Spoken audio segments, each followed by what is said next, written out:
أعوذ بالله من الشيطان الرجيم. بسم الله الرحمن الرحيم. الحمد للہ رب العالمین والصلاة والسلام علی نبینا محمد وعلی آلہ وصحبہ اجمعین، اما بعد۔ آج اللہ کی توفیق سے، اللہ کے فضل و کرم سے آغاز کریں گے سورہ نساء، آیت نمبر 88 سے 88۔ اللہ رب العزت اس آیت میں ایمان والوں سے مخاطب ہیں، اور ایمان والوں سے اللہ تعالیٰ کہہ رہے ہیں کہ تم لوگ منافقین کے بارے میں دو حصوں میں کیوں تقسیم ہو گئے ہو؟ منافقین سے کیا سلوک کرنا چاہیے، اس بارے میں تمہارے دو قول کیوں ہو گئے ہیں، ایک قول کیوں نہیں ہے؟ ہوا اصل میں یوں تھا، جیسا کہ زید بن ثابت روایت کرتے ہیں اور بخاری شریف کی حدیث ہے، اس کا مفہوم یہ ہے کہ نبی علیہ الصلوۃ والسلام جب مدینہ منورہ سے احد کی جانب نکلے تاکہ اللہ کے دشمنوں سے مقابلہ کر سکیں، تو اس وقت مسلمانوں کی تعداد 1000 تھی، لیکن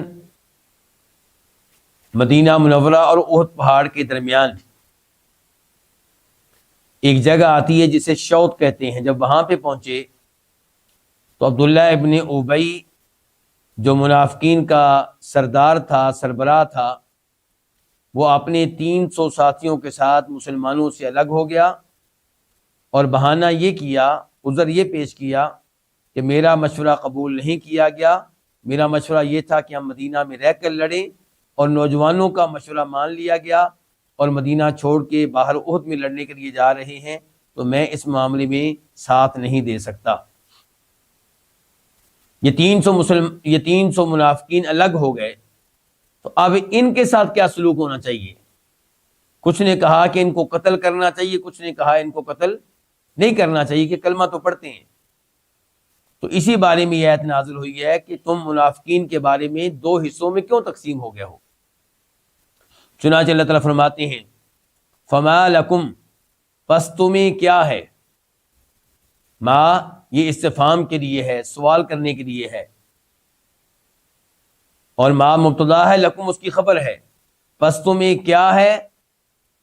فی المنافقین فئتین، پس تمہیں کیا ہے کہ تم منافقین کے بارے میں دو گروہ ہو گئے ہو۔ فئتین، فئتن ایک گروہ کو کہتے ہیں۔ واللہ، جب کہ واو حالیہ ہے، جب کہ واللہ اللہ تعالیٰ نے ارکسہم ان کو الٹا کر دیا ہے، ارکسا الٹا کر دیا ہے، الٹ دیا ہے، ہم ان کو، کن کو؟ منافقین کو، بما با سببیہ ہے، اس وجہ، اس کی وجہ سے جو انہوں نے کمایا، یعنی کہ جو انہوں نے اعمال کیے، جو انہوں نے گناہ کیے، جو انہوں نے حرکتیں کی، اس کی وجہ سے اللہ نے ان کو الٹا کر دیا ہے۔ الٹا کرنے سے کیا مراد ہے یہاں پہ؟ کہ اللہ تعالیٰ نے ان کو کفر میں واپس کر دیا ہے۔ کفر سے ایمان کی طرف آئے تھے، کلمہ انہوں نے پڑھا تھا، لیکن ان کے گناہوں کی وجہ سے اللہ رب العزت نے ان کو کیا کر دیا ہے؟ الٹا کر دیا ہے۔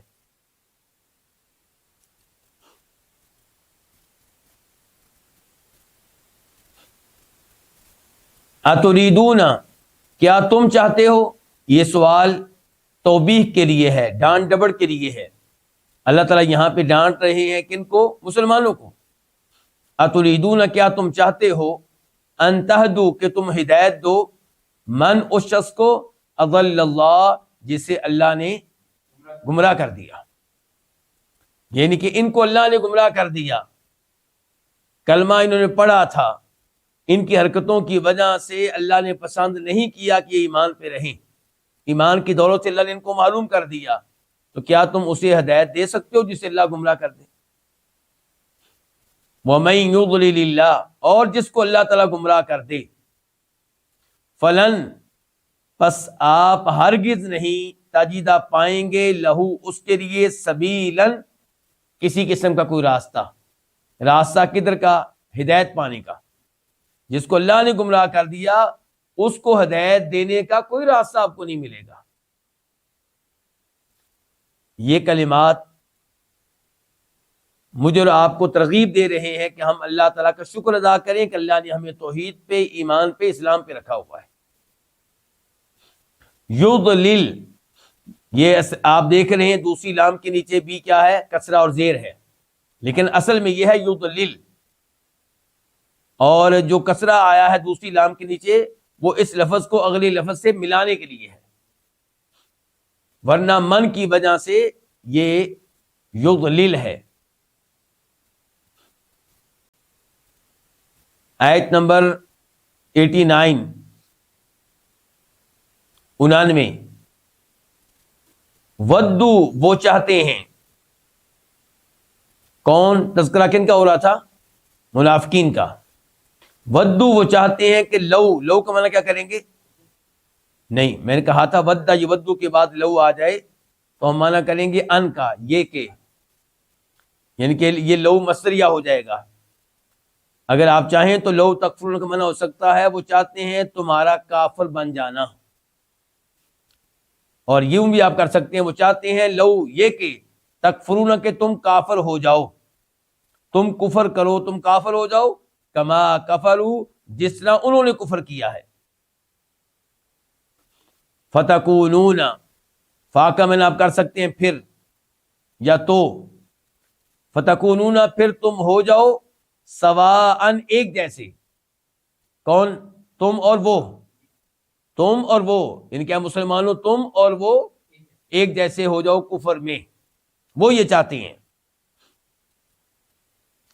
فلا تتخذوا، پس تم نہ بناؤ، منہم، ان میں سے. کن میں سے؟ جی اولیاء، کسی قسم کے دوست.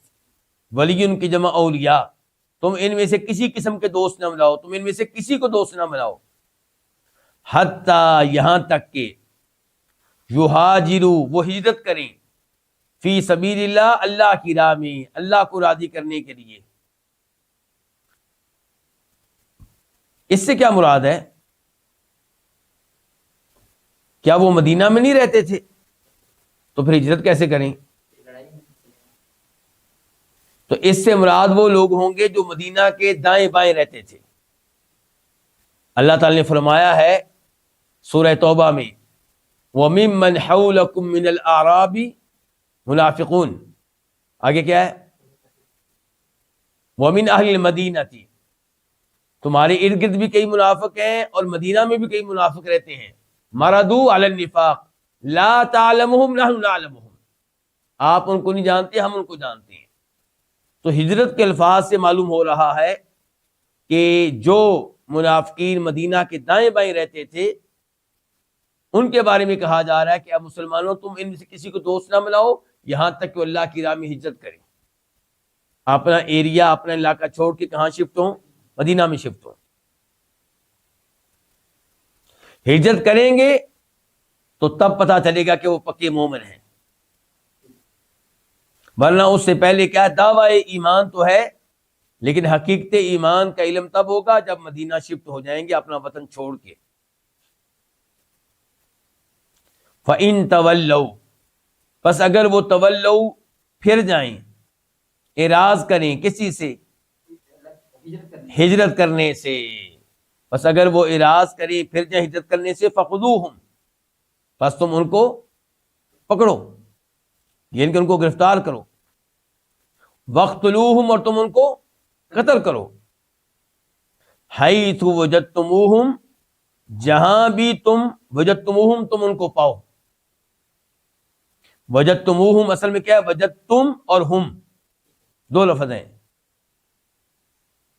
تو وجدتموہم، جہاں کہیں تم ان کو پاؤ ان کو قتل کرو، یعنی کہ ان سے اعلانیہ کیا ہے؟ جنگ. وَلَا تَتَّخِذُوا، اور تم نہ بناؤ، منہم، ان میں سے، ولیًا، کسی کو دوست، ولا نصیرہ، اور نہ ہی مددگار.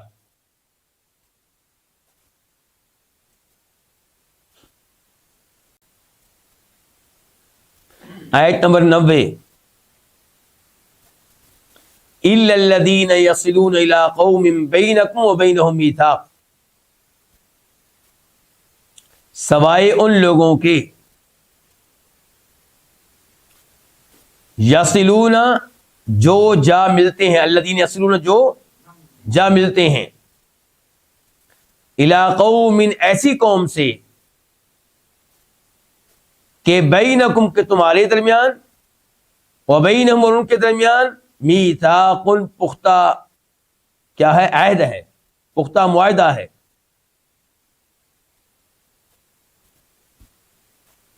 اس کا کیا مطلب ہے؟ پہلے کہا گیا تھا کہ ان کو پکڑو، گرفتار کرو، قتل کرو، ایسے ہی ہے۔ اب کہا گیا ہے کہ ان میں سے جو کسی ایسی قوم کا حصہ بن جائیں، کسی ایسی قوم کے ہاں پناہ لے لیں جن کے ساتھ تمہارا معاہدہ ہے، پھر ان کو قتل نہیں کرنا، معاہدے کا احترام کرنا ہے۔ واضح ہے نا یہ بات؟ فرمایا سوائے ان لوگوں کے یصلون، وصل یصل ملنا، جو جا ملے الی قوم کسی ایسی قوم سے، ان کے قوم کے بعد آگے صفت آ رہی ہے، کیسی قوم کہ بینکم و بینہم میثاق، کہ جن کے درمیان اور تمہارے درمیان کیا میثاق، پختہ عہد ہے، پکا معاہدہ ہے، تو پھر ان کا حکم وہی ہوگا جو حکم ان کا ہے۔ کن کا؟ جن کے ساتھ معاہدہ ہے، اگرچہ یہ ان کا حصہ نہیں ہے لیکن ان کے ساتھ ان کا حصہ اب جا کر بن گئے ہیں، ان کے ہاں پناہ لے لی ہے، انہوں نے ان کو پناہ دے دی ہے، تو اب ان کو ہاتھ لگانے کی آپ لوگوں کو اجازت نہیں ہے۔ او جاؤکم، یا وہ جاؤ یعنی کہ اصل میں واحد کیا ہوتا ہے؟ جاء، جمع کیا؟ جاؤ، اور کم الگ ہے۔ یا وہ آئیں تمہارے پاس، یا وہ آتے ہیں تمہارے پاس، جن جن کو قتل کرنے کی اجازت نہیں ہے ان میں سے ایک وہ بتا دیے گئے جو کسی ایسی قوم کے ساتھ جا ملے جن کے ساتھ مسلمانوں میں کا معاہدہ ہو۔ دوسرے نمبر پر فرمایا او یا جاؤکم، وہ آتے ہیں تمہارے پاس، حاصلت یہ حال ہے، اس حال میں کہ حاصلت تنگ ہوتی ہیں، صدورہم ان کے سینے تنگ ہوتے ہیں، کس بات سے؟ ان یقاتلوکم، اس بات سے کہ وہ تم سے قتال کریں، تم سے لڑیں۔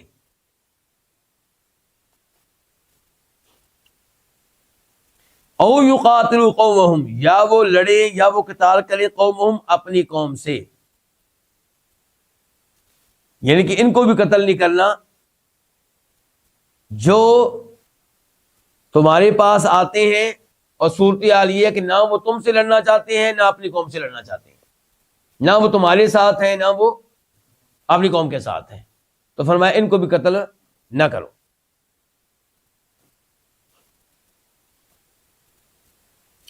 وَلَوْ شَاءَ اللَّهُ، اور اگر اللہ تعالیٰ چاہتا، لَسَلَّطَهُمْ، البتہ یہ تین الفاظ ہیں، لام، سلطہ اور ہم، البتہ سلطہ وہ مسلط کر دیتا، کون؟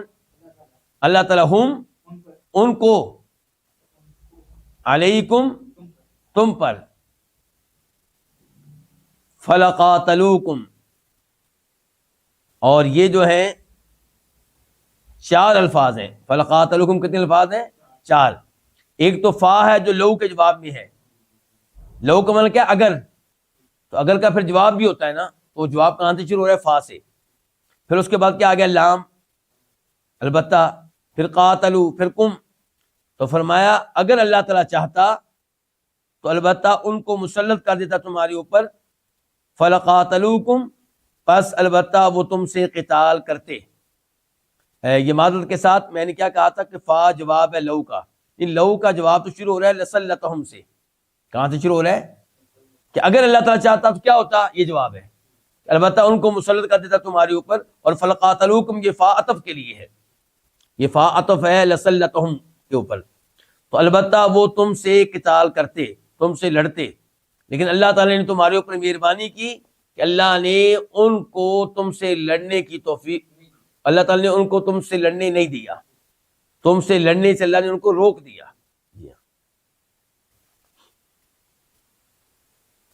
فَإِن پس اگر اعتزلوا وہ الگ رہیں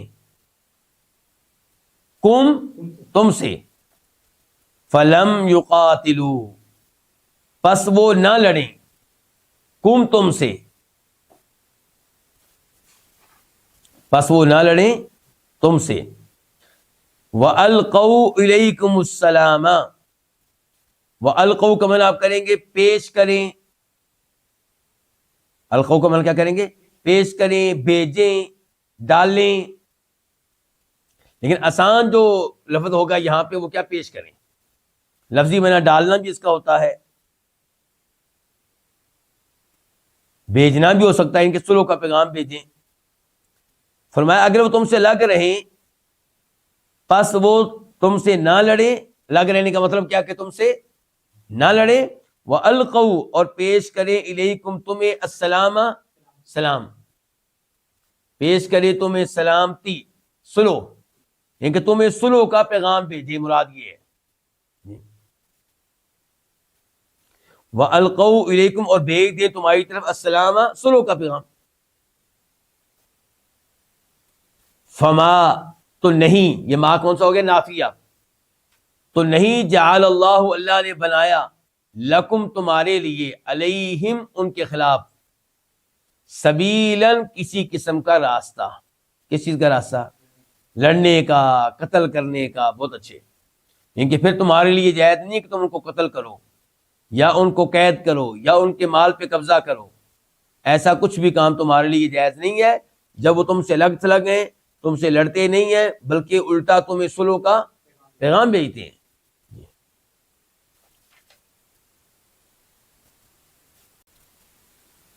اب تیسری قسم آ گئی ان لوگوں کی، پہلی وہ قسم تھی جن کو قتل کرنا تھا، ایسے ہی ہے، اور دوسری یہ قسم آ گئی جن کو قتل نہیں کرنا۔ ان میں سے کئی لوگ وہ ہیں جو ایسی قوم کا حصہ بن گئے ہیں جن سے مسلمانوں کا معاہدہ ہے، یا وہ مسلمانوں کے پاس آتے ہیں لیکن مسلمانوں سے لڑنا نہیں چاہتے، لیکن اپنی قوم سے بھی نہیں لڑنا چاہتے۔ تو فرمایا اگر یہ تم سے لگ رہے ہیں، ان کی لڑائی کا حصہ نہ بنیں اور صلح کا پیغام بھیجیں، تو پھر تمہیں اجازت نہیں ہے ان کو قتل کرنے کی۔ اللہ نے تمہارے لیے ان کے خلاف کوئی راستہ نہیں رکھا، ان کے لڑنے کا راستہ۔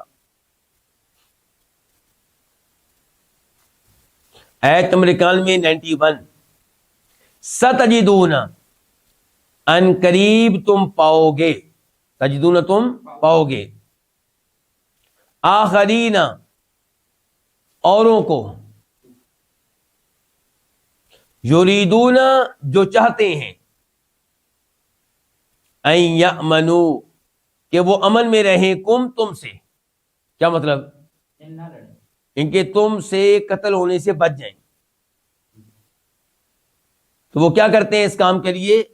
وہ کہتے ہیں کہ ہم ایمان لے آئے، قتل ہونے سے بچنے کے لیے کیا کہتے ہیں؟ ہم ایمان لے آئے، ایمان ظاہر کرتے ہیں۔ فرمایا ان قریب تم پاؤ گے آخرین کچھ اوروں کو، یریدون جو چاہتے ہیں، ان یأمنوکم کہ تم سے عمل میں رہیں، وَيَأْمَنُوا اور عمل میں رہے قومہم اپنی قوم سے۔ تو اپنی قوم سے عمل میں کیسے رہیں؟ ان کے سامنے کفر کا اظہار کر کے۔ کلما جب بھی ردو انہیں لٹایا جاتا ہے، الی الفتنۃ کس کی طرف؟ فتنے کی طرف، ارکسو وہ الٹے کر دیے جاتے ہیں، فیہا اس میں، کس میں؟ اس فتنے میں۔ اس سے کیا مراد ہے کہ جب بھی ان کو دعوت دی جاتی ہے کفر و شرک کی، تو کفر و شرک کو وہ اپنا لیتے ہیں، اور دعوت دی جاتی ہے مسلمانوں کے خلاف لڑنے کی تو اس کے لیے تیار ہو جاتے ہیں۔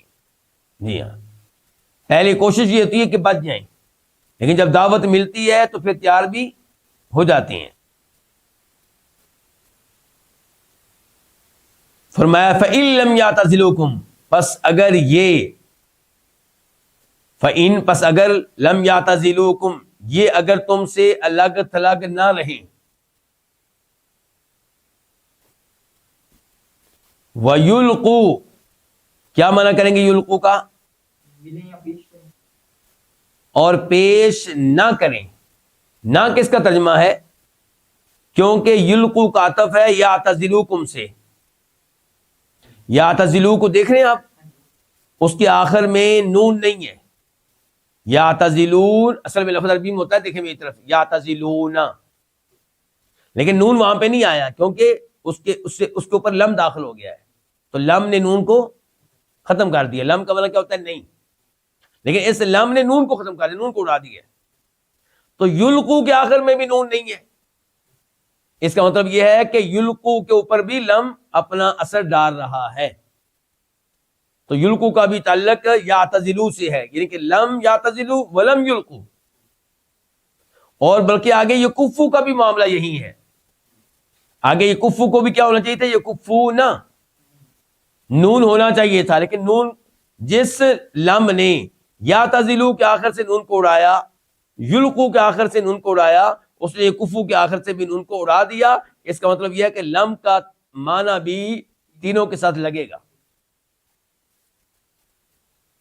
تو فرمایا فَإِن, پس اگر لم یعتزلوکم, وہ تم سے الگ نہ رہیں, اور تمہاری وَیُلْقُوا إِلَيْكُمْ, اور تمہاری طرف صلح کا پیغام نہ پیش کریں, نہ بھیجیں, وَيَكُفُّوا أَيْدِيَهُمْ, اور اپنے ہاتھ روک کر نہ رکھیں, یعنی کہ تم سے لڑنے سے اپنے ہاتھوں کو روک کر نہ رکھیں, بلکہ لڑائی کا حصہ بن جائیں.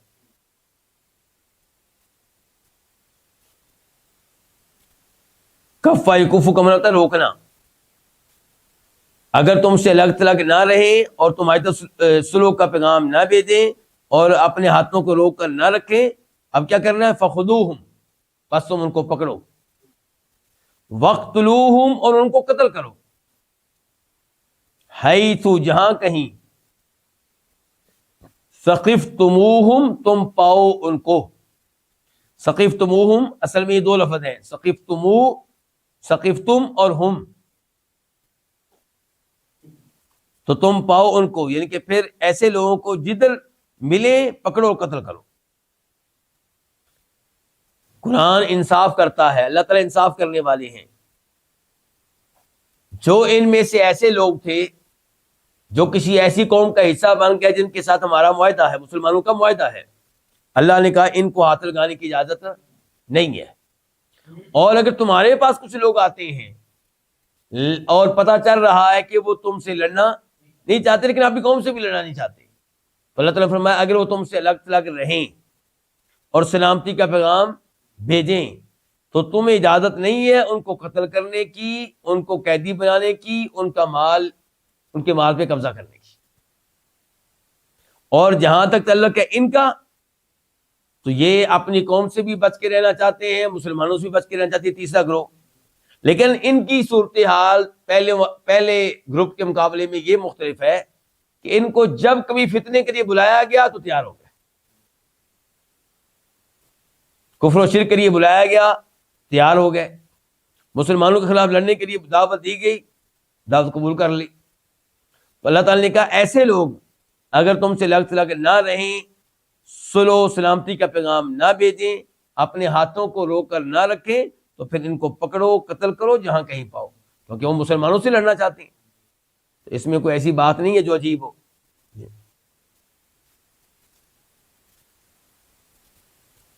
فرمایا اللہ تعالیٰ نے وَأُولَئِكُمْ, اور یہی ہے. اچھا یہاں پہ بھی دو لفظ ہیں, اولائکا اور کم.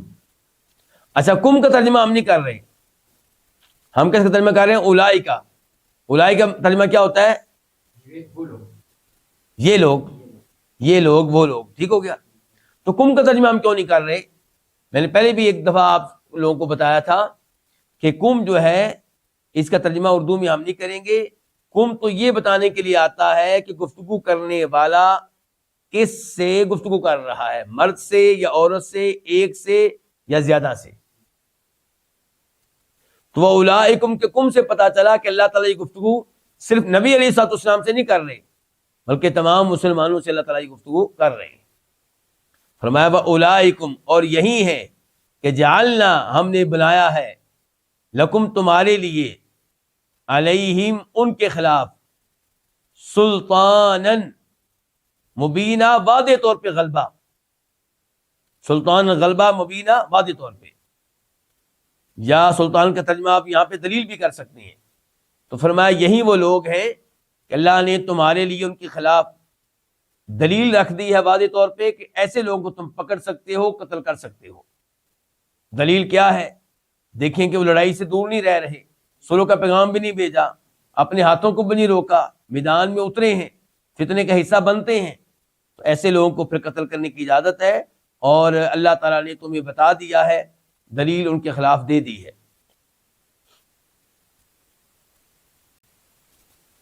اب آیت نمبر ہے 92 92،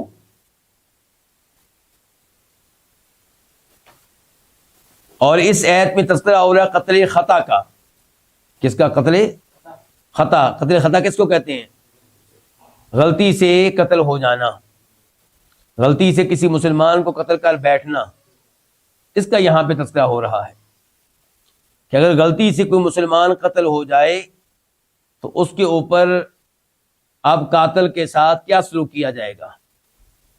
تو اللہ تعالی نے بتایا ہے کہ قاتل کے اوپر یہ ہے کہ ایک مسلمان غلام کو آزاد کرے، یہ اس کا کفارہ ہے، اور دوسرے نمبر پہ قاتل کے جو رشتہ دار ہیں، قاتل کے رشتہ دار اس کے ابو کی طرف سے، اس کے ابو کی طرف سے، اس کے عصبہ وغیرہ، وہ دیت بھی ادا کریں گے، 100 اونٹ بطور دیت ادا کریں گے۔ کن کو دیں گے؟ مقتول کے وارثوں کو دیں گے۔ البتہ مقتول کے وارث اگر دیت معاف کر دیں تو ٹھیک ہے، لیکن غلام آزاد کرنا وہ معاف نہیں ہوگا، کیونکہ اس کا معاملہ اللہ تعالیٰ کے ساتھ ہے۔ پھر اللہ تعالیٰ نے یہ بیان کیا کہ اگر وہ جو قتل ہوا ہے مسلمان، اس کا تعلق کسی ایسی قوم سے ہے، ایسے قبیلے سے ہے جو مسلمانوں کے دشمن ہے، تو پھر ایک غلام تو آزاد کیا جائے گا، 100 اونٹ نہیں دیے جائیں گے، کیونکہ ان کے خلاف تو مسلمانوں کی لڑائیاں جاری ہیں، وہ دشمن ہے، مطلب عام کافر نہیں ہے۔ کون سی کافر ہے؟ دشمن، جن سے جنگ چل رہی ہے ہماری، سلو، جن کے ساتھ ہماری کوئی سلو نہیں ہے، تو ان کو پھر 100 اونٹ نہیں دیے جائیں گے۔ تو یہاں پڑھتے ہیں، اللہ تعالیٰ فرماتے ہیں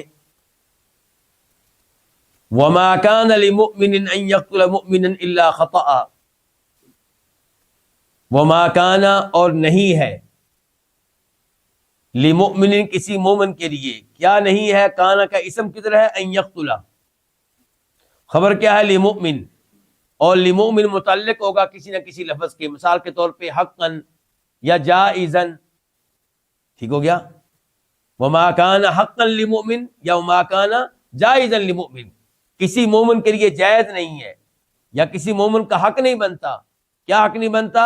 ان یقتل مؤمنا، کہ وہ قتل کرے کسی مومن کو۔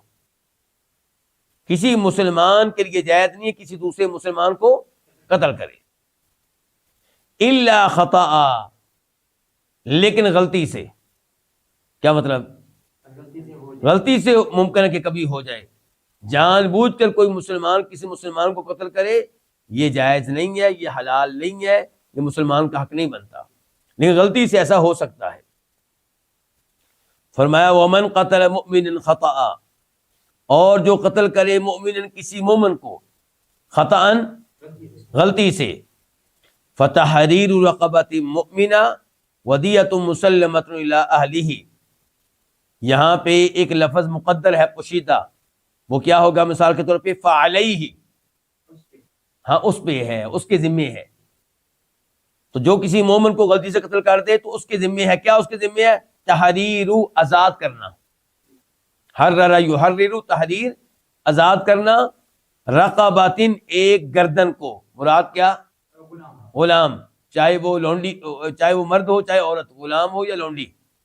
تو فرمایا فتحریر، تو آزاد کرنا ہے، اس کے ذمے ہے آزاد کرنا، رقبۃ ایک گردن کو، مومن، جو گردن کیسی ہو؟ مومن ہو، مسلمان ہو۔ اس کا مطلب یہ ہے کہ کافر غلام کو آزاد کرنے کا فائدہ نہیں ہوگا یہاں پہ۔ ودیۃ مسلمہ، دوسرے نمبر پہ کیا ہوگا؟ ایک دیت ہوگی، کیا ہوگی؟ ایک دیت ہوگی، اور دیت کے بارے میں آ چکا ہے حدیث میں کہ دیت میں 100 اونٹ ہوں گے. کتنے؟ 100 اونٹ ہوں گے. ایک اونٹ کتنے کا آتا ہے تقریباً؟ آپ فرض کریں کہ 5 لاکھ کا، تو 100 کو 5 سے ضرب دیں، 5 کروڑ. کتنا ہو گیا؟ 5 کروڑ روپیہ. اس سے آپ اندازہ لگا سکتے ہیں کہ ایک جان کی کیا قدر و قیمت ہے اسلام میں. اسلام نے یہاں پہ قاتل کی طرف نہیں دیکھا کہ وہ بیچارہ کہاں سے دے گا، اس کو بیچارہ قرار نہیں دیا، نہ ہی اس کے رشتہ داروں کو بیچارہ قرار دیا ہے جنہوں نے یہ دیت جمع کروانی ہے. کیونکہ دیت جو ہے ایسی شکل میں کون دے گا؟ خود قاتل نہیں دے گا، وہ تو دے گا، قاتل دے گا، وہ غلام، اس کے رشتہ دار دیں گے، اس کے والد صاحب، اس کے دادا جی، اس کے چچا 3-4 ہوں گے ظاہر ہے، چچاؤں کے بیٹے، یہ سارے لوگ جو ہے شریک ہوں گے. اس کے بیٹے ہیں تو بیٹے بھی اس عمل میں شریک ہوں گے، اس کے اسبا جو ہے نا وہ شریک ہوں گے اس میں. تو اب یہ اچھا، ان کے اوپر دیے ڈالنے کا فائدہ کیا ہے کہ آئندہ خاندان کا کوئی نوجوان پسٹل پکڑے یا رائفل پکڑے تو سارے کہیں گے اللہ کے لیے ذرا دھیان سے چلو، ہم نے تو ابھی 5 کروڑ دیے جمع کروائی ہے. تو اپنے کسی نوجوان کو خراب نہیں ہونے دیں گے. اگر اپنا کوئی نوجوان آوارہ لڑکوں کے ساتھ پھرتا ہوگا تو اس کو کہیں گے نہ بھائی نہ. یہ فائدہ ہے کہ جب جرمانہ پڑے گا ان سب پہ. تو فرمایا ودیتن، اور دیت ہوگی مسلمتن، جو سونپی جائے گی، جو دی جائے گی، جو حوالے کی جائے گی، جو سپرد کی جائے گی. کس کے؟ الی اہلہ، اس کے وارثوں کے، مقتول کے وارثوں کے. الا ان یصدقوا، الا یہ کہ وہ صدقہ کر دیں، وہ معاف کر دیں. کیا معاف کر دیں؟ دیت. کون معاف کر دیں؟ مقتول کے گھر والے، مقتول کے وارث. وہ معاف کر دیں، پوری معاف کر دیں، آدھی معاف کر دیں تو الگ بات ہے، ورنہ یہ دیت پڑے گی. فَإِن كَانَ مِن قَوْمٍ عَدُوٍّ لَكُمْ، بس اگر وہ ہو، وہ کون؟ نہیں، وہ مقتول. فَإِن كَانَ، پس اگر وہ ہو، کون؟ وہ مقتول. من قوم، ایسی قوم سے، یعنی کہ اس کا تعلق ایسے قبیلے سے ہو، ایسی قوم سے ہو، عدو لکم، جو تمہاری کیا ہے؟ دشمن ہے. اور یہاں پہ لفظ کیا استعمال ہوا ہے؟ عدو بن. قوم کی صفت کس کو بنایا گیا؟ عدو کو، کیونکہ لفظ عدو جو ہے یہ واحد کے لیے بھی استعمال ہوتا ہے، جمع کے لیے بھی استعمال ہو جاتا ہے. تو فرمایا پس اگر ہو وہ مقتول ایسی قوم سے کہ جو تمہاری دشمن ہے، وَهُوَ مُؤْمِن، جبکہ یہ مومن ہے. کون؟ مقتول. یعنی کہ مقتول کا جو قبیلہ ہے وہ کون ہے؟ کافر. اور یہ کیا ہے؟ یہ خود مومن ہے. فَتَحْرِيرُ رَقَبَةٍ مُؤْمِنَةٍ، تو کیا کرنا ہے پھر؟ تو یہاں پہ بھی لفظ ایک پوشیدہ ہو گیا، کیا؟ فَعَلَيْهِ، فَعَلَيْهِ، تو اس کے ذمے ہے. کس کے ذمے؟ قاتل کے ذمے. تحریر و آزاد کرنا، رقبۃ، کس کو؟ ایک گردن کو. گردن کیسی ہو؟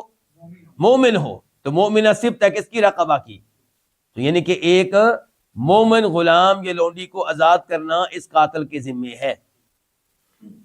اور جو مقتول کے وارث ہیں ان کو کیا ملے گا؟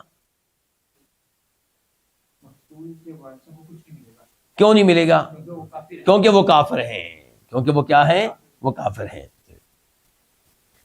اب قتل خطا میں 2 ہم نے صورتیں پڑھ لی ہیں، 2 شکلیں ہم نے پڑھ لی ہیں، اب تیسری پڑھنے لگی ہیں.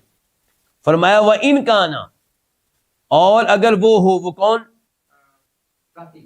نہیں، مقتول. وَإِن كَانَ، اگر وہ ہو، من قوم، ایسی قوم سے کہ بینکم وبینہم میثاق، کہ جس قوم کے درمیان اور تمہارے درمیان کیا ہے؟ میثاق، کوئی پختہ عہد ہے، کوئی معاہدہ ہے. فدیۃ مسلمۃ، تو کیا ہے؟ تو یہاں پہ بھی وہ لفظ مقدر ہوگا، پوشیدہ ہوگا، کیا؟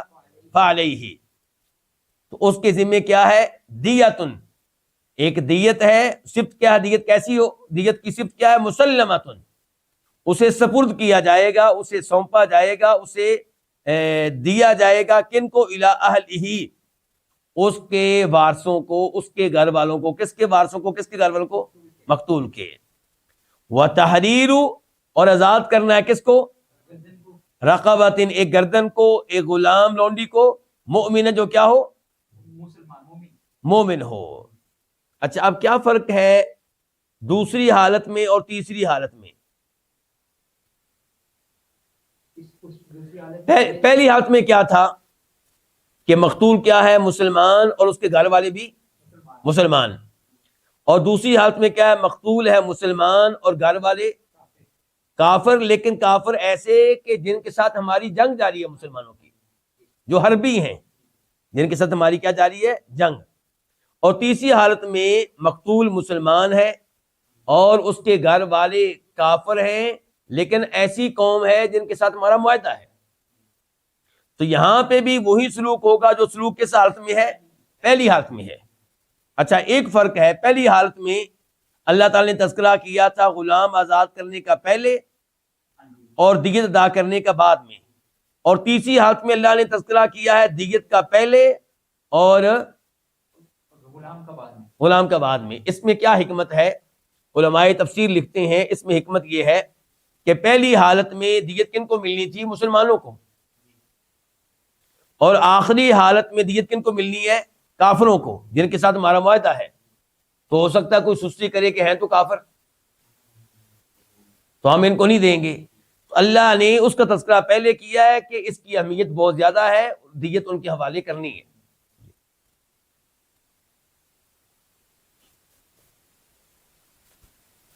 یہ ساری گفتگو کس قتل کے بارے میں تھی؟ غلطی سے ہو جائے، جو قتل غلطی سے ہو جائے، شریعت نے اس کا اتنا اہتمام کیا ہے، تو جو جان بوجھ کے قتل کریں گے تو وہاں پہ کیا صورتحال ہوگی؟ دیکھیں آگے، فمن لم یجد، پس جو نہ پائے، من کا من کیا ہوگا؟ جو لم یجد نہ پائے، کیا نہ پائے؟ جی، غلام نہ پائے یا 100 اونٹ نہ پائے؟ نہیں، اس جملے کا تعلق ہے غلام لونڈی سے، کہ قاتل کے پاس اگر غلام لونڈی آزاد کرنے کی طاقت نہیں ہے تو پھر کیا ہوگا؟ اس کا تعلق دیت سے نہیں ہے، دیت تو دینی پڑے گی، جہاں سے بھی لے کر آئیں، مانگیں، اپنی زمینیں بیچیں، بیویوں کے زیورات بیچیں، جو کرنا ہے آپ کریں، دیت تو دینی پڑے گی۔ لیکن یہ جو ہے غلام لونڈی کس کا؟ یہ حق ہے اللہ تعالیٰ کا، تو یہاں پہ اللہ تعالیٰ نے نرمی کی ہے۔ دیت حق ہے بندوں کا، وہاں پہ کوئی نرمی نہیں ہے۔ فرمایا فمن لم یجد، پس جو نہ پائے، کیا نہ پائے؟ بریکٹ میں آپ دیکھ سکتے ہیں کیا؟ غلام لونڈی۔ فصیام، تو یہاں پہ بھی لفظ پوشیدہ ہوگا، کیا؟ فعلیہ، تو اس کے ذمے ہے، کس کے؟ اس قاتل کے ذمے، کیا اس کے ذمے؟ صیام شہرین، 2 مہینوں کے روزے، لیکن کیا؟ کیسے 2 مہینے؟ متتابعین، ایسے 2 مہینے جو یکے بعد دیگرے ہوں، مسلسل 2 مہینوں کے روزے رکھنے ہیں۔ جس قاتل کے ساتھ یہ سلوک ہوگا تو کیا آئندہ وہ کوئی کوتاہی کرے گا؟ گولی چلانے میں، رائفل پکڑنے میں کوئی کمی کوتاہی نہیں کرے گا، اگر اسلامی نظام نافذ کر دیا جائے تو۔ 2 مہینے مسلسل، درمیان میں بیمار ہو گیا، کیا حکم ہے اس کا؟ اگر درمیان میں شرعی عذر ہے تو یعنی کہ اس مرض کی وجہ سے اس کو چھوٹ ملے گی، نئے سرے سے گنتی شروع نہیں ہوگی۔ لیکن اگر ویسے اس نے کہا کہ میں تھک گیا ہوں، 45 دن ہو گئے، اب ایک دن ذرا تھوڑا سا کیا کر لوں، آرام کر لوں، تو پھر گنتی دوبارہ سے شروع ہوگی، نئے سرے سے شروع ہوگی۔ اگر قاتل عورت ہے، حیض کا خون آ گیا تو یہ شرعی عذر ہے، حیض کے فوراً بعد پھر روزے شروع کر دے گی۔ لیکن اگر ناغہ کرے گی، یعنی کہ حیض کے علاوہ بھی بغیر کسی عذر کے، تو پھر گنتی نئے سرے سے شروع ہوگی۔ توبۃ من اللہ،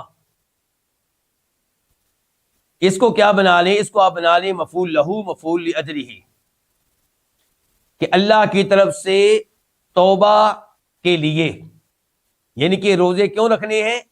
یہ اللہ تعالیٰ کی طرف سے بندے کی توبہ کا اہتمام ہو رہا ہے، یعنی کہ یہ بطور توبہ ہے من اللہ، اللہ تعالیٰ کی طرف سے۔ وَكَانَ اللَّهُ عَلِيمًا حَكِيمًا، اور اللہ تعالیٰ کامل علم والا ہے، نہایت حکمت والا ہے۔ تو اللہ تعالیٰ نے جو بھی یہ اصول دیا ہے اس کے پیچھے اللہ تعالیٰ کا علم بھی ہے اور اس کے پیچھے کئی حکمتیں بھی ہیں۔ تو کوئی یہ نہ سمجھے کہ اللہ نے اصول دے دیے اور اس کے پیچھے کوئی حکمت نہیں۔ اللہ تعالیٰ کے ہر اصول کے پیچھے، ہر قانون کے پیچھے کوئی نہ کوئی حکمت ہے، ہمیں وہ حکمت سمجھ میں آئے یا نہ آئے۔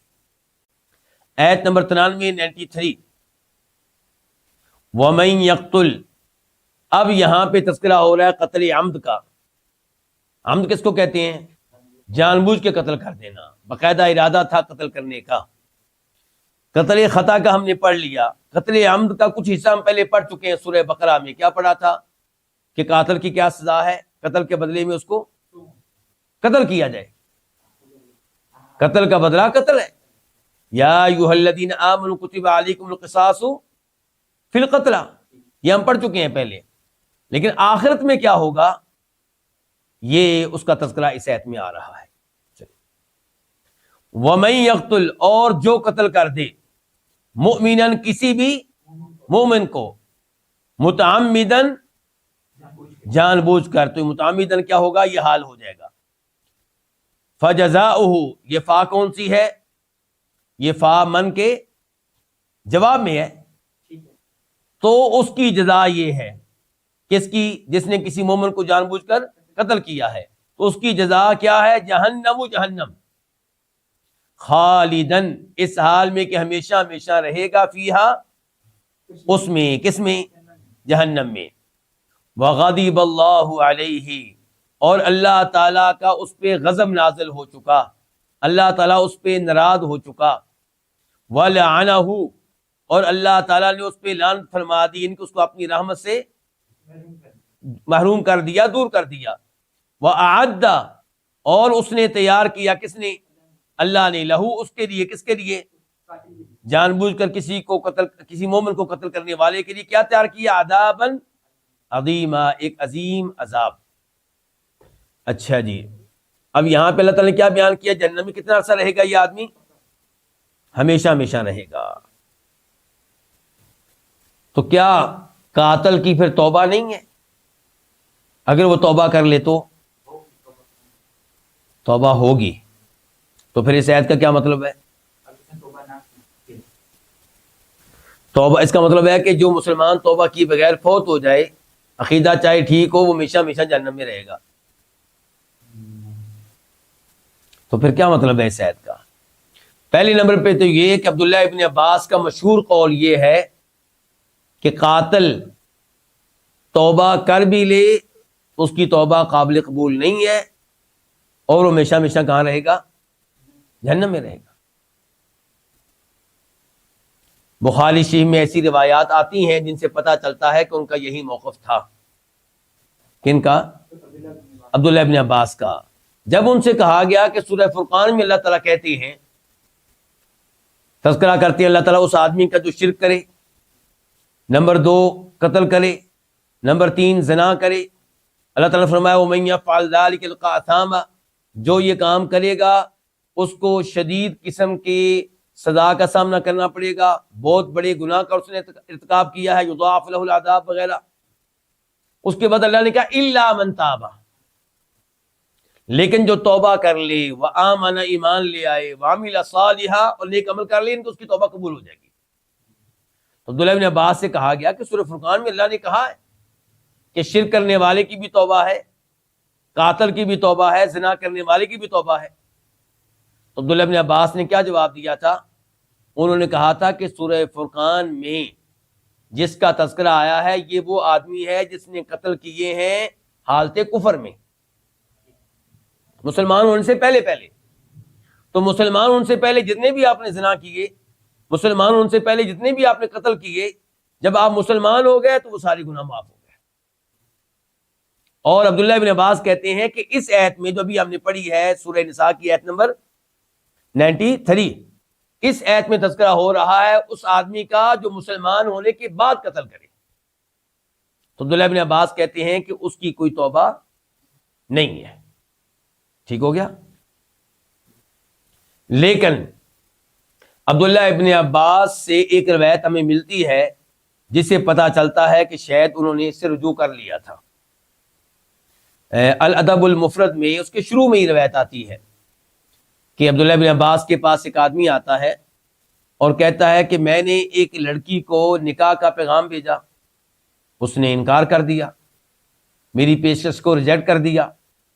کسی اور لڑکے نے پیغام بھیجا تو اس نے ہاں کر دی. تو مجھے بڑی غیرت آئی تو میں نے اس کو قتل کر دیا ہے. تو کیا میرے لیے کوئی توبہ ہے؟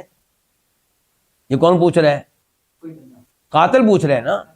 قاتل کس سے پوچھ رہا ہے؟ عبداللہ ابن عباس سے. تو کیا میرے لیے کوئی توبہ ہے؟ عبداللہ ابن عباس کہتے ہیں کیا تمہاری ماں زندہ ہے؟ کہنے لگا نہیں. تو کہا عبداللہ ابن عباس نے پھر یوں کرو کہ پھر تم اللہ تعالیٰ سے توبہ کرو اور اللہ کا قرب لینے کے لیے جو اعمال کر سکتے ہو کرو. تب الی اللہ وتقرب الیہ بما استطعت. اللہ کے ہاں توبہ کرو اور اللہ کے قریب ہونے کے لیے جو اعمال کر سکتے ہو وہ کرو. راوی کہتے ہیں کہ میں نے عبداللہ ابن عباس سے بعد میں پوچھا کہ آپ نے یہ کیوں کہا تھا کیا تمہاری ماں زندہ ہے؟ تو عبداللہ ابن عباس کہنے لگے کہ ماں کی خدمت کریں اور ماں کی دعائیں لیں تو یہ بڑا عظیم عمل ہے, اس لیے میں نے یہ کہا تھا. بہرحال کہنے کا مطلب یہ ہے کہ عبداللہ ابن عباس نے یہاں پہ قاتل سے کیا کہا ہے؟ توبہ کرو. یہ نہیں کہا تمہاری توبہ قبول نہیں ہے. تو اس سے یہی لگتا ہے کہ وہ اس سے رجوع کر چکے تھے اور یہی صحیح موقف ہے کیا کہ قاتل کی بھی توبہ قبول ہو جاتی ہے.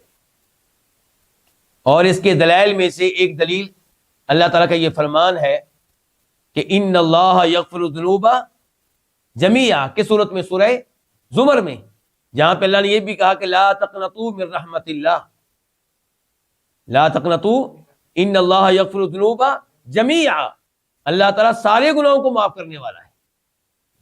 تو اس سے پتہ چلا کہ توبہ کر لی جائے, معافی مانگ لی جائے تو اللہ تعالیٰ ہر گناہ کو معاف کرنے والے ہیں. اور قتل کا گناہ جو ہے اس کی توبہ بھی قبول ہو جاتی ہے. کیوں نہیں قبول ہوگی؟ شرک تو سب سے بڑا گناہ ہے, اللہ تعالیٰ اس کی بھی توبہ قبول کر لیتے ہیں, تو قتل کی توبہ کیوں قبول نہیں ہوگی؟ البتہ اب مسئلہ رہ گیا اس آدمی کا جو توبہ کیے بغیر فوت ہو گیا. قاتل ہے اور توبہ کیے بغیر فوت ہو گیا, تو اس کے بارے میں کیا کہتے ہیں؟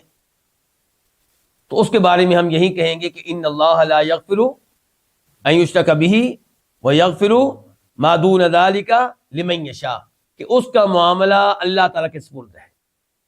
اللہ چاہیں گے تو اس کو شروع سے ہی معاف کر دیں گے اور چاہیں گے تو اس کو عذاب دیں گے اور کسی کی شفاعت سے باہر نکل آئے گا یا اپنی سزا مکمل کر کے باہر نکل آئے گا. بہرحال قاتل ہمیشہ جہنم میں نہیں رہے گا. اچھا, پھر آپ کا سوال ہوگا کہ پھر اس آیت کا کیا مطلب ہے کہ فجزاؤ جہنم خالدا فیہا, کہ اللہ نے یہاں پہ کہا ہے کہ وہ ہمیشہ ہمیشہ جہنم میں رہے گا. تو اس کے بارے میں ایک موقف یہ ہے کہ اس سے مراد یہ ہے کہ یہ اس کی سزا بنتی ہے اگر اللہ دیں, لیکن اللہ تعالیٰ کسی مسلمان کو ہمیشہ ہمیشہ جہنم میں نہیں رکھیں گے, لیکن سزا اس کی بنتی یہی ہے, وہ اس سزا کا حقدار ہے, لیکن اللہ تعالیٰ اسے کسی نہ کسی شکل میں معاف کر دیں گے, اور جہنم کی آگ سے نکال لیں گے یا نہیں پھینکیں گے.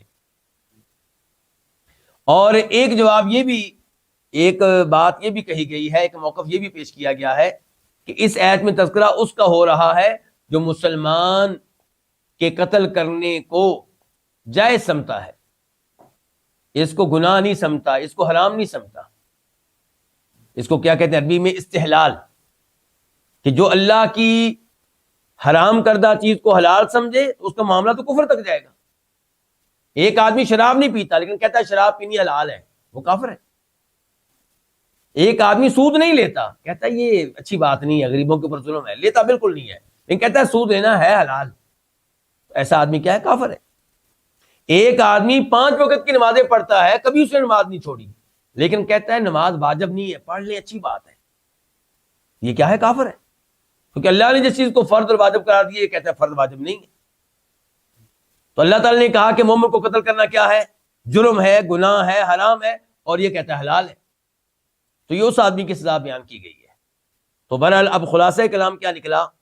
پہلے نمبر پہ یہ کہ قاتل کی سزا اللہ تعالیٰ نے بڑی سخت بیان کی ہے. جو جان بوجھ کے قتل کرے اس کی سزا کیا کہ جہنم میں رہے گا، اللہ کا اس کے اوپر غضب نازل ہوگا، اللہ کے اس کے اوپر لعنتیں ہیں، اللہ نے اس کے لیے عذاب عظیم تیار کر رکھا ہے.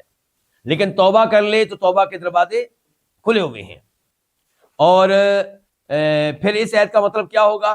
تو ایک یہ کہا گیا کہ اس آیت میں بیان کیا گیا یہ اس کی سزا بنتی ہے اگر اللہ تعالیٰ اس کو دیں. دوسرے نمبر پہ یہ کہ سزا ہے اس قاتل کی جو مسلمان کے قتل کو جائز سمجھتا ہے، گناہ نہیں سمجھتا.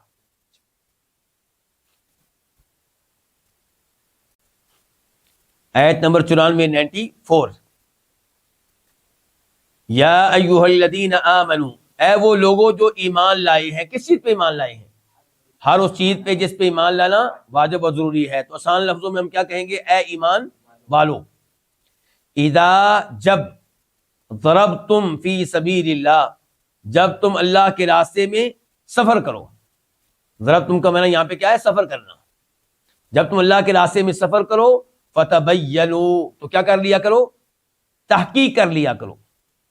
فتبینوا تو کیا کر لیا کرو؟ تحقیق کر لیا کرو. یہ فتبینوا جواب ہے کس کا؟ اذا کا.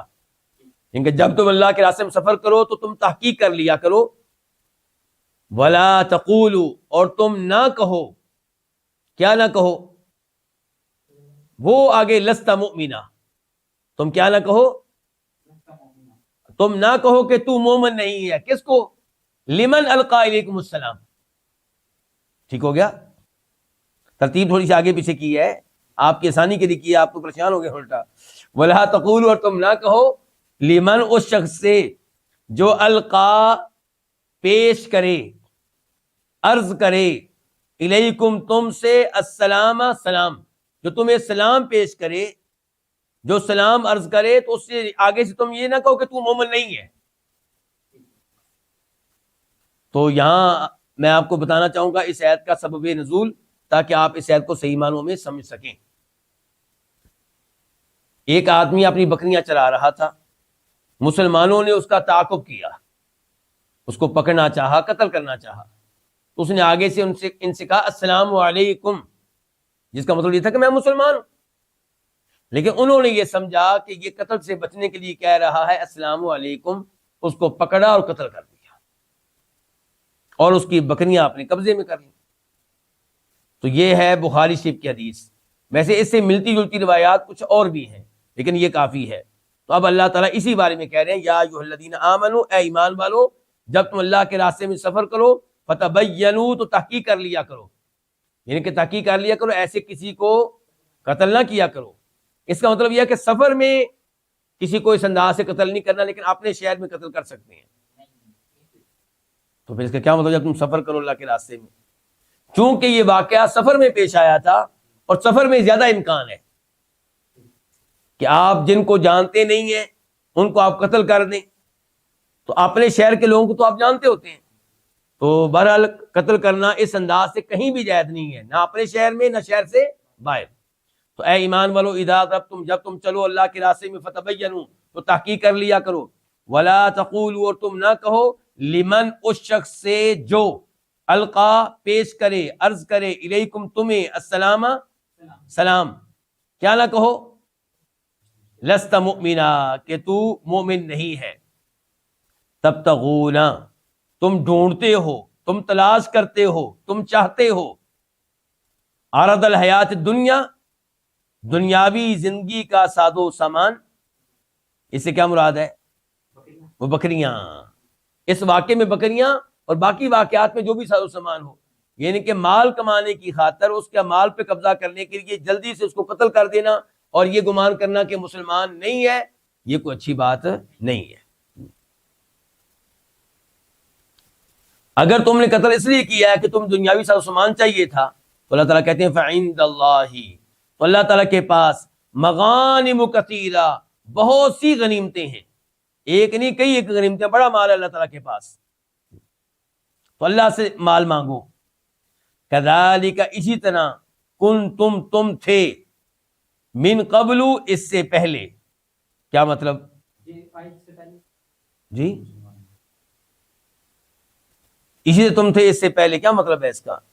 یہ کہ اسی طرح تم بھی جب کافر ملک میں رہتے تھے اپنے ایمان کو چھپاتے تھے، تمہاری بھی یہ صورتحال تھی، اس زمانے میں تمہیں کوئی قتل کر دیتا تو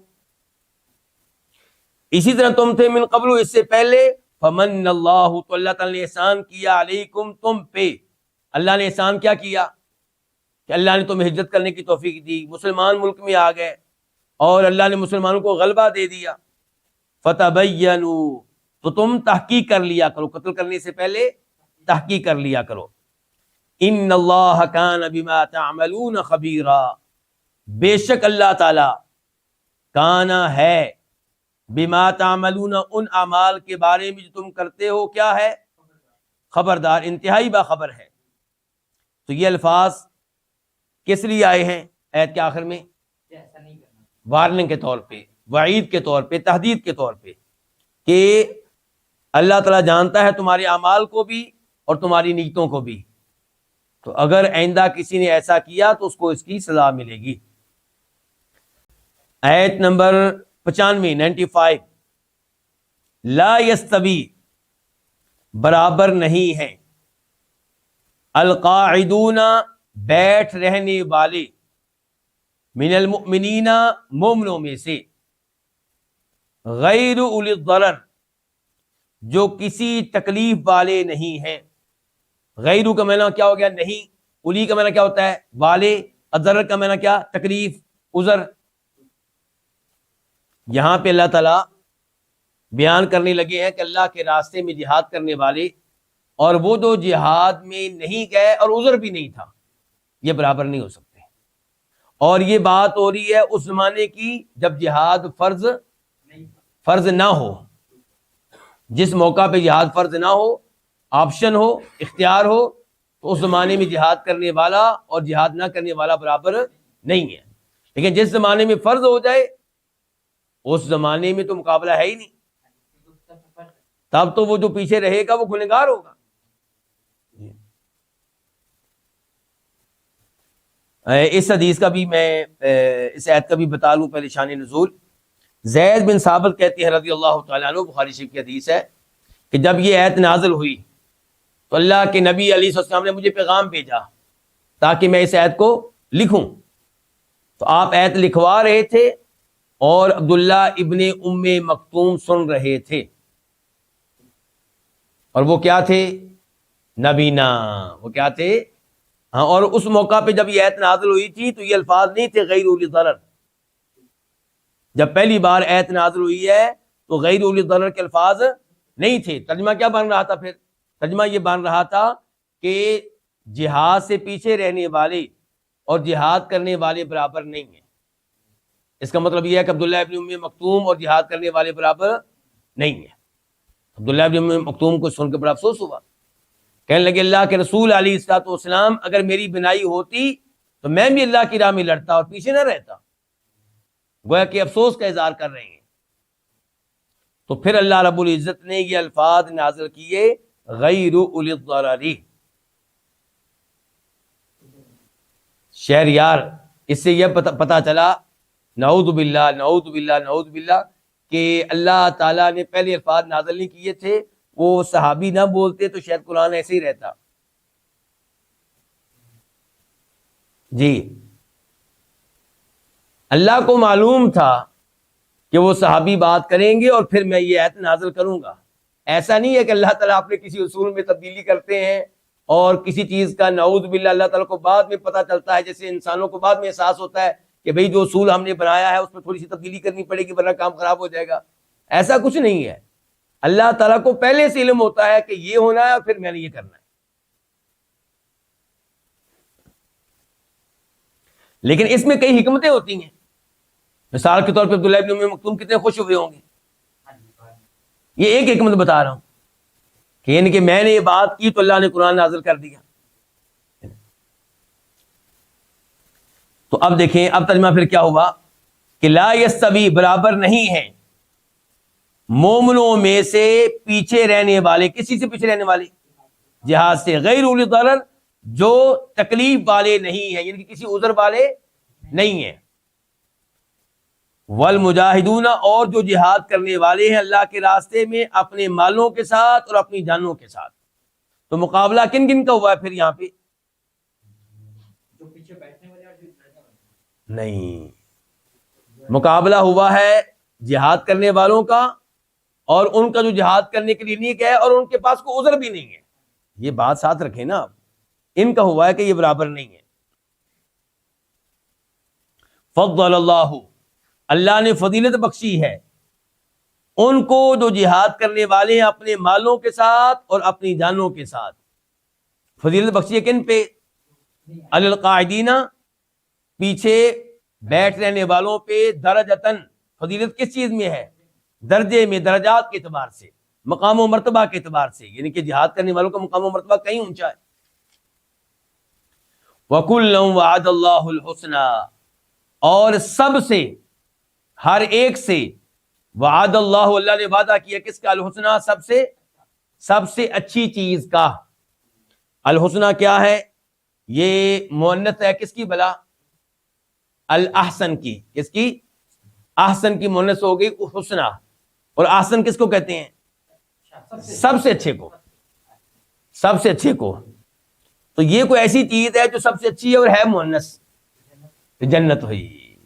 ٹھیک ہے، یہ ہے. تو اللہ نے وعدہ کیا ہے، سب سے اللہ نے وعدہ کیا حسنى، سب سے اچھی چیز کا مراد کیا ہے؟ جنت کا. تو یہ وعدہ کن سے ہو گیا؟ دونوں سے. لیکن درجات میں کیا ہوگا؟ فرق ہوگا. تو اس سے پتا چلا کہ یہ بات ان کے بارے میں ہو رہی ہے جن کے اوپر ابھی فرض نہیں ہو، فرض عین نہیں تھا. یہ اس شکل کی بات ہو جب فرض عین نہ ہو. وَفَضَّلَ اللَّهُ الْمُجَاهِدِينَ عَلَى الْقَاعِدِينَ أَجْرًا عَظِيمًا، اور اللہ نے فضیلت عطا فرمائی ہے، فضیلت بخشی ہے کن کو؟ جہاد کرنے والوں کو. علی القاعدین، پیچھے رہنے والوں پہ. اجرن عظیما، بہت بڑے اجر کی. فضیلت دی ہے کس کی؟ بہت بڑے اجر کی. درجات، یہ بدل ہے، درجات بدل ہے اجرن عظیما سے. تو آپ کہہ سکتے ہیں یعنی کہ، بدل کا ترجمہ کرنے کے لیے آپ کہہ سکتے ہیں یعنی کہ درجات منہ، اپنی طرف سے کئی درجات کی. پیچھے ہم نے کیا کہا تھا نا، اللہ نے فضیلت بخشی ہے ان کو، جہاد کرنے والوں کو، پیچھے رہنے والوں پہ بہت بڑے اجر کی. تو کی جیسے پیچھے آ رہا تھا ایسے آپ آگے کہتے ہیں یعنی کہ درجات منہ، اپنی طرف سے کئی درجات کی. ومغفرتن، اور عظیم مغفرت کی. ورحمتن، اور رحمت کی. تو یہ اللہ تعالیٰ کی طرف سے وعدے ہیں ان سے جو اللہ کی راہ میں لڑنے والے ہیں. کتنے بڑے وعدے کیے اللہ، اجر عظیم اور مغفرت اور رحمت، بلکہ درجات مغفرت رحمت کی اسی کی وضاحت ہیں کس کی؟ اجر عظیم کی. وَكَانَ اللَّهُ غَفُورًا رَحِيمًا، اور اللہ تعالیٰ بہت بخشنے والا ہے، رحیمًا، نہایت رحم کرنے والا ہے. تو اللہ رب العزت نے مغفرت کا وعدہ کر دیا، رحم کرنے کا یہاں پہ وعدہ کر دیا. اچھا، اب وہ کہاں پہ جائیں گے جن کا عذر ہے؟ ان کے لیے کیا ہے پھر؟ ان کو بھی جن راہ جو اس لیے نہیں گئے کہ ان کے کوئی عذر تھا، نابینا تھے، لنگڑے تھے، تو ان کا اجر و ثواب کن کے ساتھ ہے؟ جہاد کرنے والوں کے ساتھ یا پیچھے بیٹھے رہنے والوں کے ساتھ؟ کیوں جی، سب کا موقف ایک ہی ہے. یہ الفاظ آپ کے بہت اچھے ہیں ماشاءاللہ، یہ تو، لیکن اس سے پہلے یہ بات ذہن میں رکھنے والی ہے کہ آپ کی نیت کیا تھی. اگر تو لوگ جا رہے ہیں، تیاریاں کر رہے ہیں لڑنے کی، اور دائیں بائیں، اور آپ جس کو دیکھتے ہیں پریشان ہو جاتے ہیں کہ کاش میں بھی لگڑا نہ ہوتا تو میں بھی جاتا، تو اس کو تو اجر و ثواب ملے گا. اور جو خوش ہے، شکر ہے الحمدللہ میں تو بچ گیا، شکر ہے کہ میں لنگڑا تھا میں بچ گیا، اس کو کچھ نہیں ملنا. تو معاملہ کس کا ہے؟ نیت کا ہے.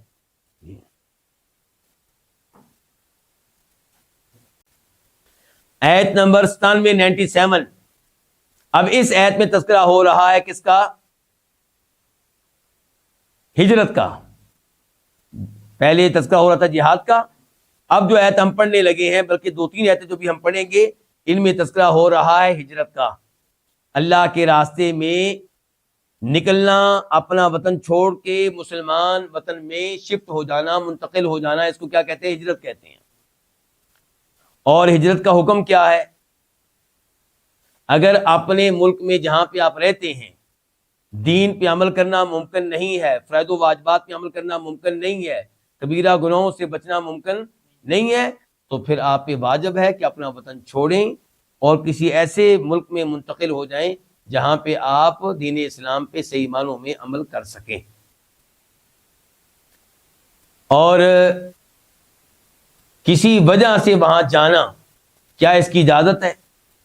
تو علماء کرام نے اس کے لیے 3 شرائط ذکر کی ہیں۔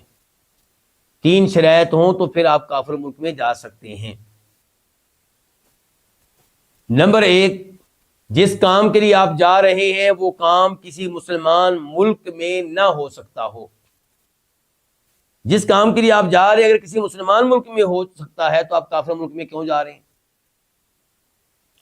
نمبر 2، آپ کے پاس اتنا علم ہو، یہ بڑی اہم بات ہے، آپ کے پاس اتنا علم ہو کہ دین اسلام کے خلاف، اللہ کے رسول علیہ السلام کے خلاف، قرآن کے خلاف، اللہ کی ذات کے بارے میں جو شکوک و شبہات پیدا کیے جائیں گے آپ ان کا جواب دینے کی صلاحیت رکھتے ہوں۔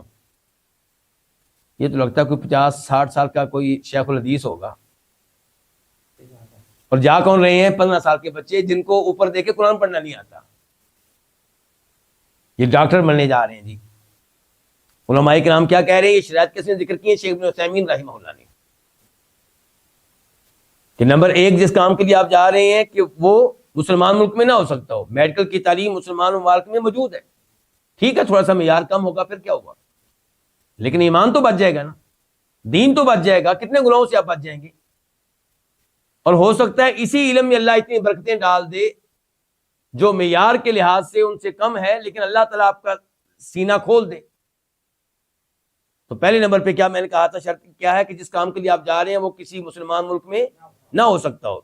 دوسرے نمبر پہ جس کام کے لیے آپ جا رہے ہیں جو مسلمان ملک میں نہیں ہو سکتا، ہوگا کافر ملک میں، لیکن آپ جا رہے ہیں تو آپ کے پاس اتنا علم ہو کہ اسلام کے خلاف جو شکوک و شبہات پیدا کیے جائیں گے آپ ان کا جواب دے سکتے ہیں۔ یہ بہت بڑی شرط ہے۔ اور تیسرے نمبر پہ یہ کہ آپ کو اپنے بارے میں علم ہو کہ جو وہاں پہ بے حیائی ہوگی اور شہوات ہوں گی، خواہشات نفس ہوں گی، میں ان سے محفوظ رہوں گا، مجھے پتا ہے اپنا۔ اصل تو اللہ کی توفیق سے ہوتا ہے، لیکن مجھے پتا ہے، تو میں یہاں پہ جملہ بولا کرتا ہوں کہ جس کو پتا ہے کہ میں اپنے اسلامی ملک میں رہتے ہوئے تھوڑی سی گناہ کی مجھے کوئی دعوت دے کر تو دیکھے، میں فوراً ہاں کرتا ہوں، تو وہ کافر ملک میں کیا لینے جا رہے ہیں؟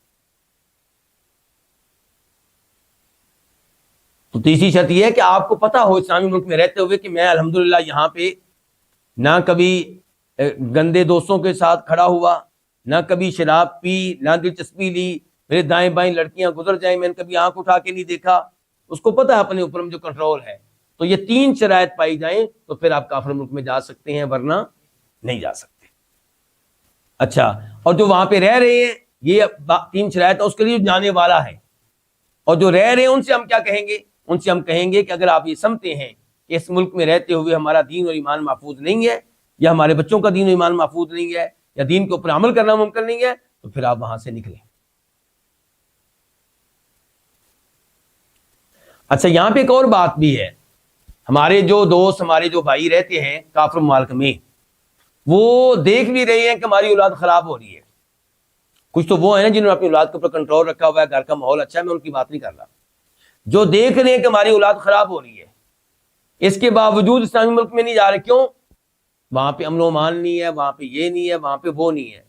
بھائی یہ باتیں آپ تب کریں جب آپ اسلامی ملک میں رہتے ہوں، یہ باتیں آپ تب کریں جب آپ کے دین ایمان کو خطرہ نہ ہو۔ جب آپ کے دین ایمان کو خطرہ ہے تو پھر نکلیں اللہ کا نام لے کے۔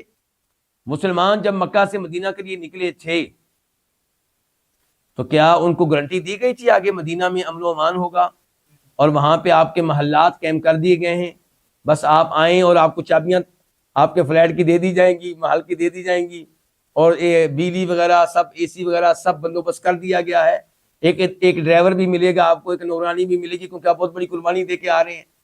ایسا کچھ نہیں تھا, کچھ پتا نہیں تھا آگے کیا بنے گا, راستے میں کیا ہوگا یہ بھی پتا نہیں تھا. چلیں جی, اب بہت ہم گفتگو زیادہ ہو گئی, چلیں. ان الذین, بے شک وہ لوگ, توفاہم, جن کو فوت کرتے ہیں فرشتے, یعنی کہ جن کی روح قبض کرتے ہیں کون؟ فرشتے. ظالمی, یہ حال ہے, اس حال میں کہ وہ ظلم کرنے والے ہوتے ہیں, انفسہم, اپنے آپ پہ. کون ظلم کرنے والے ہوتے ہیں؟ جو فوت ہو رہے ہوتے ہیں. ظلم کیا کیا ہوتا ہے یہاں پہ؟ ظلم سے مراد ہے ہجرت نہ کرنا,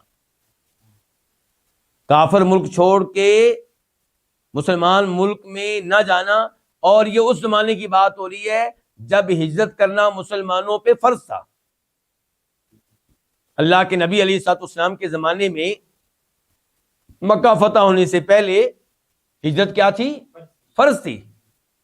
تو اس زمانے میں اگر کوئی فوت ہوا کافر ملک میں تو وہ ظالم ہے. اور آج وہ ظالم ہے جو کسی کافر ملک میں رہتا ہے اور اس کے لیے دین پہ عمل کرنا ممکن نہیں ہے, فرائض و واجبات پہ عمل کرنا, کبیرہ گناہوں سے دور رہنا ممکن نہیں ہے, اور اپنی اولاد کو بھی دیکھ رہا ہے کہ وہ کافر ہو رہے ہیں, کافروں کی طرف میل ہو رہے ہیں, پھر بھی ادھر رہ رہا ہے. لیکن امید ہے کہ اس کا ان کی یہ ایت اس کے لیے نہیں ہوگی جو کافر ملک میں رہ رہے اور اس جگہ دین پہ عمل کرنا ممکن ہے اور اس کی اولاد کے دین ایمان کو خطرہ نہیں ہے. اس کے لیے یہ اتنی سخت وعید نہیں ہوگی, اتنی سخت وارننگ نہیں ہوگی. افضل اس کے لیے بھی یہی ہے اسلامی ملک میں شفٹ ہو جائے.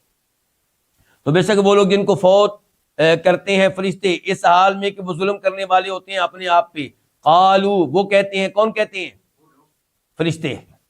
فرشتے کہتے ہیں فی ما کنتم, کس چیز میں تم تھے. فی ما اصل میں تھا فی اور ما, فی الگ اور ما الگ, اور یہ ما کون سا تھا؟ استفہامیہ, سوالیہ. تو اس لیے یہاں پہ الف جو ہے وہ کیا ہو گیا؟ گر گیا ہے. تو فی ما, کس چیز میں کنتم, تم تھے. کیا مطلب ہے ان الفاظ کا؟ کہ بھئی تم یہاں پہ کیا کر رہے تھے اس کافر ملک میں؟ تم یہاں تمہارے اوپر موت آئی ہے, تم کیوں یہاں پہ ٹھہرے ہوئے تھے؟ ہجرت کیوں نہیں کی تم نے؟ وہ کہتے ہیں فی ما کنتم, تم کس چیز میں تھے, کس حالت میں تھے. قالو, وہ کہتے ہیں, کون؟ فوت ہونے والے کہتے ہیں کننا, کہ بے شک ہم تھے, کیا تھے؟ کننا مستضعفین, ہم کمزور تھے, انتہائی کمزور تھے. انتہائی ہم نے منع کس کا کر لیا؟ سین کی وجہ سے. ہم انتہائی کمزور تھے, انتہائی بے بس تھے, فی الارض, اس زمین میں. کیا مطلب؟ ہاں, کافر ملک. الارض سے مراد وہ کافر ملک ہے جہاں پہ وہ رہ رہے تھے. وہ کہتے ہیں کہ ہم یہاں پہ کمزور تھے, یعنی کہ اتنے کمزور تھے کہ ہمارے لیے یہاں سے نکلنا ہی ممکن نہیں تھا. قالو, وہ کہتے ہیں, کیا کہتے ہیں؟ فرشتے کہتے ہیں الم تکن ارض اللہ واسعۃ. الم, حمزہ کا معنی کیا ہے؟ کیا نہیں تھی اللہ کی زمین واسعۃ, فراخ, کشادہ, کھلی ڈلی. کیا اللہ کی زمین فراخ نہیں تھی؟ فتہاجروا فیہا, کہ تم ہجرت کرتے, فیہا, اس میں, کس میں؟ زمین میں. فاولئک, پس یہی لوگ ہیں, مأواہم, کہ جن کا ٹھکانہ کیا ہے؟ جہنم. وساءت, اور وہ بری ہے, وہ کیا؟ جہنم. مصیرن, ٹھکانہ ہونے کے اعتبار سے, لوٹنے کی جگہ ہونے کے اعتبار سے. اچھا, یہاں پہ غور کیجئے تھوڑا سا. غور آپ نے یہ کرنا ہے کہ وہ تو کہہ رہے ہیں کہ ہم بے بس تھے, مجبور تھے, اور اللہ تعالیٰ کہہ رہے ہیں کہ یہ جہنم میں جائیں گے. جی, کیا جواب ہے اس کا؟ تو جواب یہ ہے کہ وہ جھوٹ کہہ رہے ہیں, وہ نکل سکتے تھے. یہ ہمیں کیسے پتا چلا کہ وہ جھوٹ کہہ رہے ہیں؟ اللہ تعالیٰ کے الفاظ سے, کہ اللہ کہہ رہے ہیں یہ جہنم میں جائیں گے. ٹھیک ہو گیا؟ اس کا مطلب یہ ہے کہ وہ غلط کہہ رہے تھے کہ ہم نکل نہیں سکتے تھے, طاقت نہیں تھی, ان میں طاقت تھی, یہ نکل سکتے تھے. اسی لیے اللہ تعالیٰ نے کہا کہ ان کا ٹھکانہ کیا ہے؟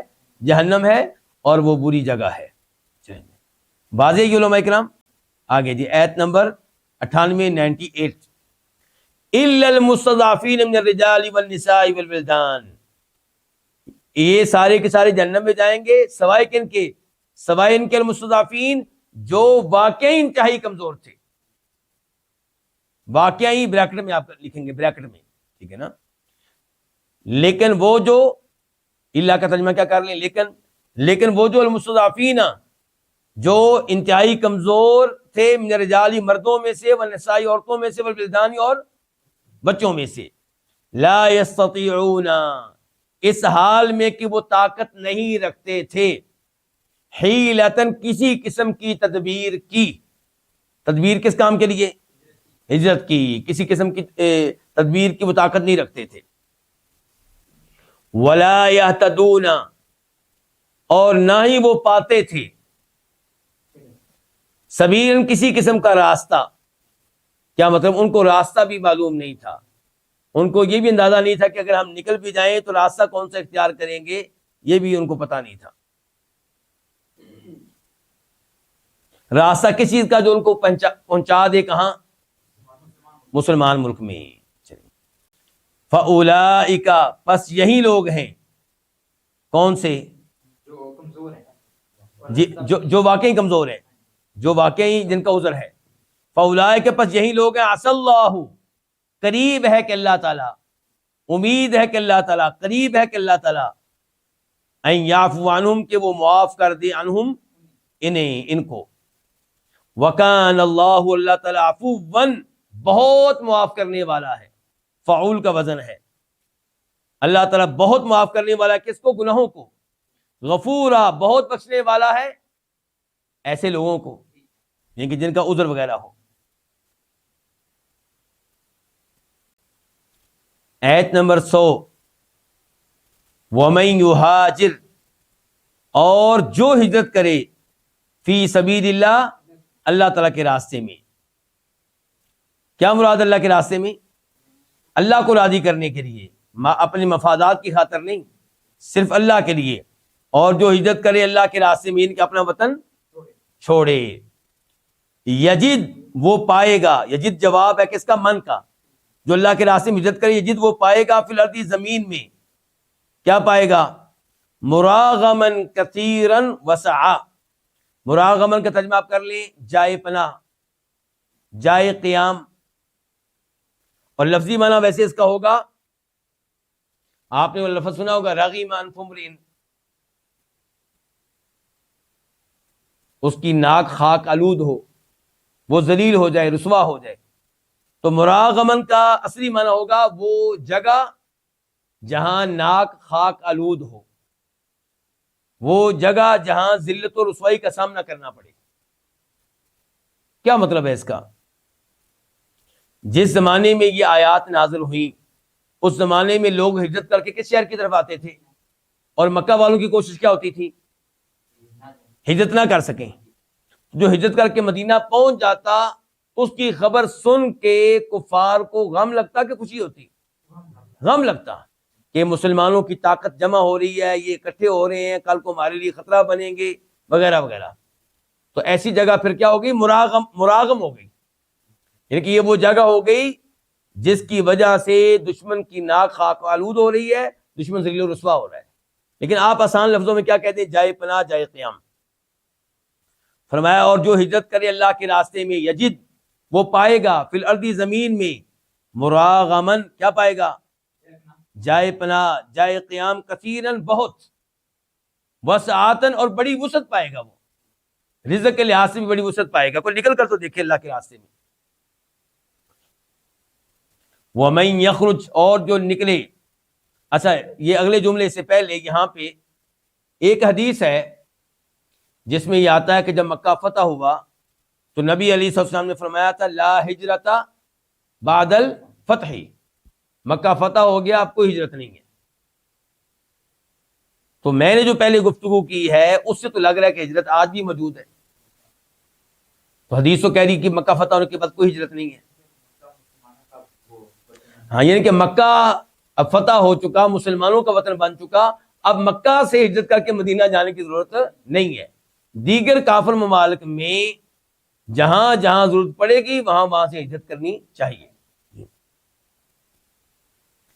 وَمَن يَخْرُجْ اور جو نکلے من بیتہ اپنے گھر سے، کہاں سے نکلے؟ اپنے گھر سے، مہاجرن اس حال میں کہ ہجرت کرنے والا ہو، ہجرت کر کے کہاں جانے والا ہو؟ مدینہ، اللہ کی طرف اور اس کے رسول کی طرف۔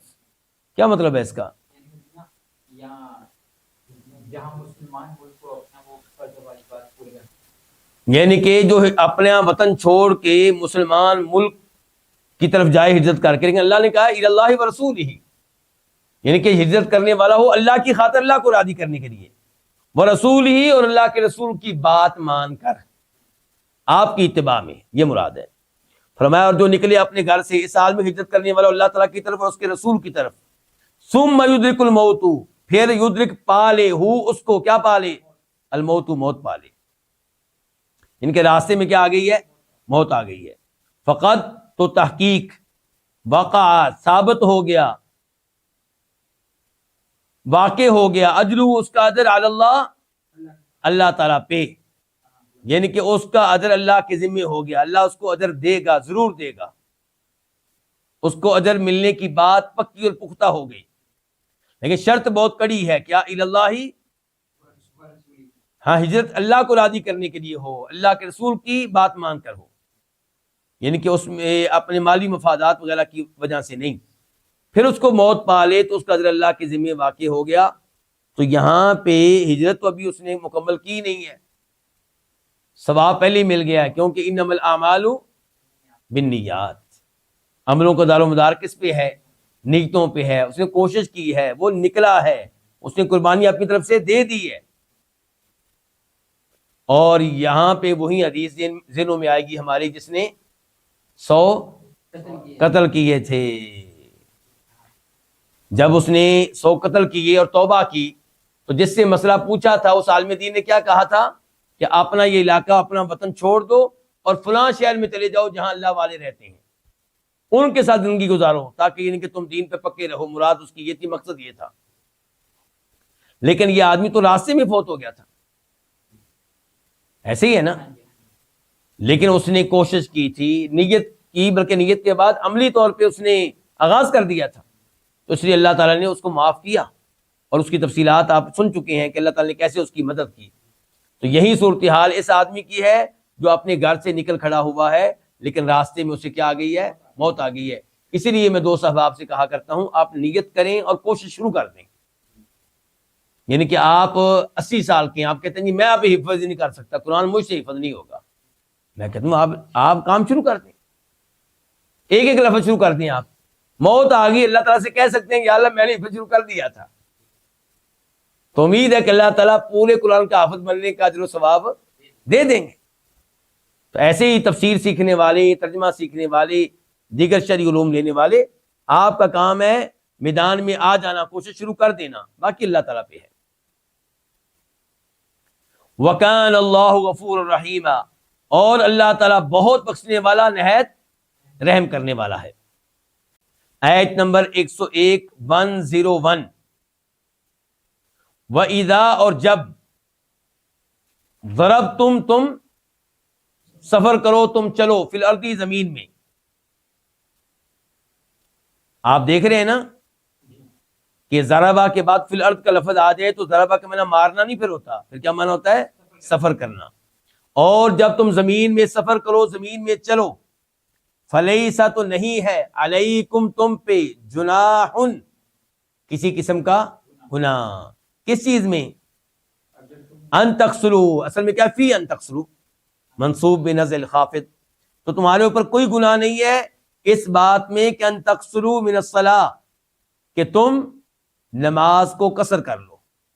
یہ ہے آسان ترجمہ، ویسے لفظی ترجمہ کیا بنے گا کہ نماز میں کچھ کمی کر لو، نماز میں کچھ کمی کر لو۔ اور نماز میں کمی، اس سے کیا مراد ہے؟ نماز میں جو کمی ہوتی ہے نا، اس کی 2 صورتیں ہوتی ہیں، ایک ہے کہ رکعتوں کی تعداد میں کمی، اور ایک ہے نماز کی کیفیت میں کمی۔ یعنی کہ نارمل صورتحال میں آپ جو نماز پڑھتے ہیں اس سے ہلکی نماز پڑھنا، مثال کے طور پہ اگر جنگ ہو رہی ہے، آپ مسافر ہیں اور جنگ ہو رہی ہے، تو پھر آپ ہو سکتا ہے سجدے کے لیے نیچے نہ جھکیں، رکوع کے لیے نیچے نہ جھکیں، سجدہ بھی کھڑے کھڑے، رکوع بھی کھڑے کھڑے، یا بیٹھے ہوئے ہیں تو بیٹھے بیٹھے آپ کو کھڑے ہونے کا موقع نہ ملے۔ تو قصر جو ہے، کمی جو ہے نماز میں، وہ دو طرح سے ہوتی ہے، ایک کیا رکعت کم کر کے، اور ایک کیفیت میں کمی وغیرہ۔ فرمایا جب تم زمین میں سفر کرو تو تمہارے اوپر کوئی گناہ نہیں اس بات میں ان تقصروا من الصلاۃ کہ تم نماز میں قصر کر لو۔ ان خفتم اگر تمہیں ڈر ہو کس بات کا؟ ان یفتنا کہ فتنے میں ڈال دیں گے کم تمہیں، کون؟ الذین کفروا وہ لوگ جنہوں نے کفر کیا۔ تو اب نماز قصر کرنے کی اجازت مل رہی ہے کتنی شرائط کے ساتھ؟ دو شرطیں، نمبر ایک سفر، نمبر دو دشمن کا کیا ہو؟ خوف ہو۔ ان خفتم اگر تمہیں ڈر ہو، ان یفتنا کہ فتنے میں ڈال دیں گے کم تمہیں وہ لوگ جنہوں نے کفر کیا۔ ٹھیک ہو گیا؟ تو اب بتائیے گا کہ کیا خوف نہ ہو تو قصر کرنے کی اجازت ہے یا نہیں؟ جی، اگر سفر نہیں ہے، خوف نہیں ہے، پھر آپ قصر نہیں کر سکتے، یہ بات تو آپ دونوں کی ٹھیک ہے۔ اور اگر سفر بھی ہے، خوف بھی ہے، پھر بھی قصر کر سکتے ہیں، یہ بات بھی بالکل واضح ہے۔ سوال ہے تیسری حالت کے بارے میں کہ جب سفر ہے، خوف نہیں ہے، کیونکہ اللہ نے اجازت دی تھی دو شرطوں کے ساتھ۔ تو یہاں پہ حدیث ہے، صحیح حدیث ہے، یعلا بن امیہ کہتے ہیں کہ میں نے جناب عمر فاروق سے سوال کیا کہ اللہ نے تو قرآن میں کہا ان خفتم ان یفتنکم الذین کفروا، تو پھر ہم یہ قصر کیوں کرتے ہیں آج کل؟ کیونکہ آج کل کوئی خوف نہیں ہے۔ عمر فاروق کے زمانے میں کیا خوف تھا مسلمانوں کو؟ امن ہی امن تھا۔ تو جناب عمر فاروق کہنے لگے کہ جو سوال تم مجھ سے کر رہے ہو یہ سوال تم سے پہلے میں کر چکا ہوں۔ کس سے؟ نبی علیہ الصلوۃ والسلام سے۔ تو آپ نے ارشاد فرمایا تھا صدقۃ تصدق اللہ بہا علیکم فاقبلوا صدقتہ، کہ اللہ تعالیٰ نے تمہیں اجازت دی تھی دو شرائط کے ساتھ قصر کرنے کی، نمبر ایک کیا سفر ہو، نمبر دو کیا ہو خوف، لیکن پھر اللہ نے مہربانی فرما دی اور خوف کے بغیر بھی تمہیں قصر کرنے کی اجازت دے دی۔ اللہ نے صدقہ کیا تمہارے اوپر، اللہ نے رخصت دی ہے تمہیں، اللہ کی رخصت کو قبول کرو۔